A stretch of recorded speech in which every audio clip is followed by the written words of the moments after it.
Online ടാക്സികൾ സംസ്ഥാനത്ത് സമരപ്രഖ്യാപനം നടത്തി. ഇന്നലെ മുതലാണ് അവരുടെ സമരം ആരംഭിച്ചത്. ഈ സമരം വലിയ രീതിയിൽ തന്നെ നമ്മുടെ പൊതുസമൂഹത്തെ, ആളുകളെയൊക്കെ ബാധിച്ചിട്ടുണ്ട്. നിരക്ക് പരിഷ്കരിക്കണമെന്ന ആവശ്യം ഉന്നയിച്ചുകൊണ്ടാണ് ഓൺലൈൻ ടാക്സി ഡ്രൈവർമാരുടെ സമരം തുടരുന്നത്. ഊബർ, ഓല, റാപ്പിഡോ, കേരള സവാരി ഉൾപ്പെടെയുള്ള ഓൺലൈൻ പ്ലാറ്റ്ഫോമുകൾക്കെതിരെയാണ് ഡ്രൈവർമാരുടെ സമരം. സമരം വലിയ രീതിയിൽ ജനജീവിതത്തെ ബാധിച്ചു കഴിഞ്ഞു, പ്രത്യേകിച്ചും നഗരമേഖലകളിൽ. എന്നോടൊപ്പം ചില ഓൺലൈൻ ടാക്സി ഡ്രൈവർമാരും അവരുടെ സംഘടനയുടെ നേതാക്കളും നമ്മളോടൊപ്പം ചേരുകയാണ്. ഈ ഒരു ഓഫ്ലൈൻ ആകുന്ന ഒരു സാഹചര്യത്തിൽ അത് എത്രത്തോളം ഫലം കാണുമെന്നാണ് പ്രതീക്ഷ? ഇപ്പോൾ നിലവിൽ ഒരു നല്ലൊരു പൂർണ്ണമായ സമരമാണ് നടന്നുകൊണ്ടിരിക്കുന്നത്. കാരണം എല്ലാ ഏരിയകളും സ്തംഭിച്ചു കഴിഞ്ഞു. നിലവിൽ വാഹനങ്ങൾ കിട്ടാത്ത അവസ്ഥയിലോട്ടേക്കാണ് പോയിക്കൊണ്ടിരിക്കുന്നുള്ളത്. അപ്പോൾ അത് ഇനിയും വരും ദിവസങ്ങൾ തുടരാൻ തന്നെയാണ് തീരുമാനം എന്നുള്ളതാണ്. പിന്നെ ഇപ്പോൾ നമ്മൾ ആഗ്രഹിക്കുന്നതെന്ന് പറഞ്ഞാൽ നമ്മൾ ഈ ഓൺലൈൻ ടാക്സി മേഖലയിലേക്ക് ഒരു കേന്ദ്ര സർക്കാരിൻ്റെ ഒരു എഗ്രിമെൻ്റ് പോളിസി ഉണ്ട്. അഥവാ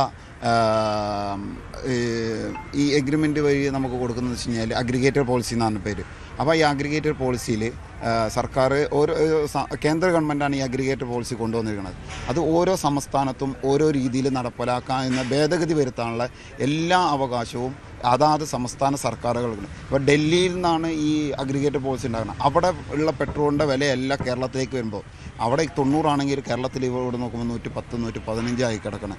അപ്പോൾ ഓരോ സംസ്ഥാന സർക്കാരുകൾക്കും അതിൻ്റേതായ മാറ്റം നമ്മുടെ വിലവർദ്ധനവിൻ്റെ അടിസ്ഥാനത്തിൽ മാറ്റം വരുത്താനുള്ള എല്ലാ അധികാരവും സർക്കാരിനുണ്ട് എന്നുള്ളതാണ്. അപ്പോൾ നമുക്ക് ആദ്യം വേണ്ടതെന്നുള്ള സർക്കാർ തലത്തിൽ നിന്നുള്ള ഒരു ഇടപെടലാണ്. ഓൺലൈൻ ബൈക്ക് ടാക്സി സർവീസ് എന്ന് പറയുന്നത് നിലവിൽ അവർ നടത്തിക്കൊണ്ടിരിക്കുന്നത് യെല്ലോ ബോർഡർ സർവീസ് നടത്തുന്നതിന് പകരം വൈറ്റ് നമ്പർ പ്ലേറ്റ് വെച്ചിട്ടാണ് ഒരു സർവീസ് നടത്തിക്കൊണ്ടിരിക്കുന്നത്. അതുകൊണ്ട് നമുക്ക് വരുന്നൊരു പ്രശ്നം എന്ന് പറയുന്നത്, ഒന്ന് ഇൻലീഗലായിട്ടുള്ള സർവീസാണ് അവർ നടത്തിക്കൊണ്ടിരിക്കുന്നത്. അതോടൊപ്പം തന്നെ ഇൻ കേസ് ആ വണ്ടി ഒരു ആക്സിഡൻറ്റ് സംഭവിക്കുകയോ മറ്റോ ഒരു അപകടം സംഭവിച്ചു കഴിഞ്ഞാൽ അതിൻ്റെ ഒരു രീതിയിലുള്ള ഉത്തരവാദിത്വവും ഈ കമ്പനി ഏറ്റെടുക്കുന്നില്ല. ഓൺലൈൻ ടാക്സി കമ്പനികൾ അത് 100% ഏറ്റെടുക്കുകയില്ല.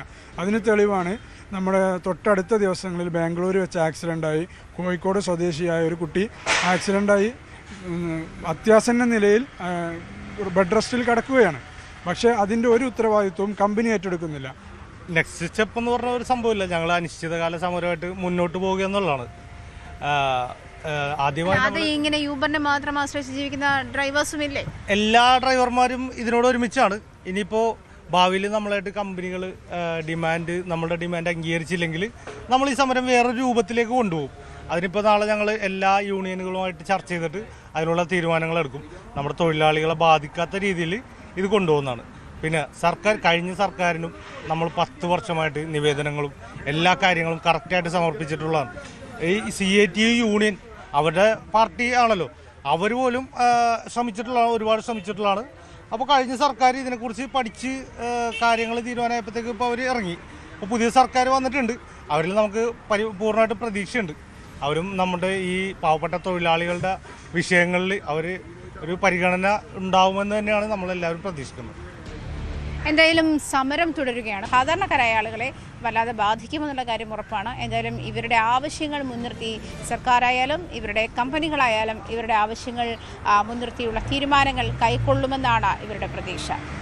ക്യാമറാമാൻ NR മനോജിനൊപ്പം ആജ്ഞ രവീന്ദ്രൻ, ന്യൂസ് 18 കൊച്ചി. കൂടുതൽ വാർത്തകൾക്ക് news 18 Keralam YouTube channel subscribe ചെയ്യുക.